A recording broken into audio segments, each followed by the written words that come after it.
जी सुनी ना, काहे खिसियाल बनी? जान अपन काम कर। कैसे डांटे लहो?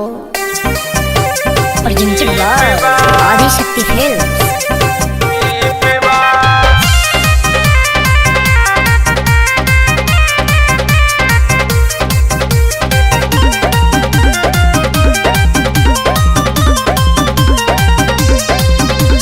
जवन जवन कहलो हम तवन तवन कोइनी, तोहरा संगे बाबू रतिया बितैनी। जवन जवन कहलो हम तवन तवन कोइनी, तोहरा संगे बाबू रतिया बितैनी। तब बोला कौना बात के रिसबा? कही के ते त करे न दिहले, यही रे बात के खीफबा। कही के ते हूँ करे न दिहले, यही रे बात के खीफबा।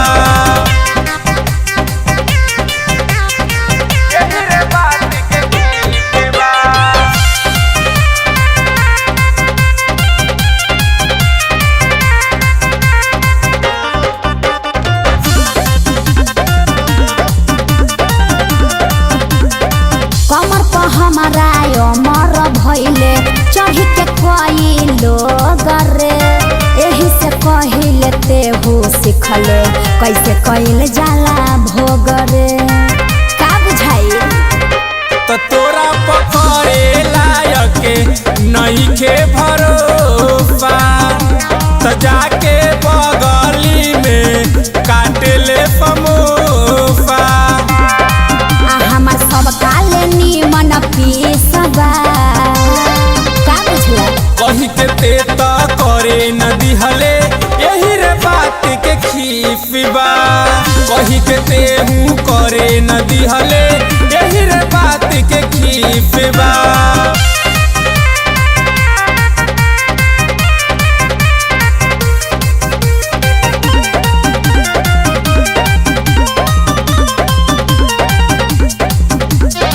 किशन के संगे हमारा लगे आइल रहे शैलेश रे।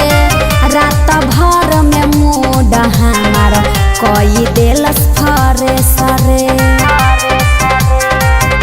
तराते मचवले होई खूबे उतगारादा, तमाना हवे रंगादार उहे मारादा। हमार उमर 16 बरिसबा। कही के ते हूँ करे न दिहले, यही रे बात के खीफबा। कही के ते हूँ करे न दिहले,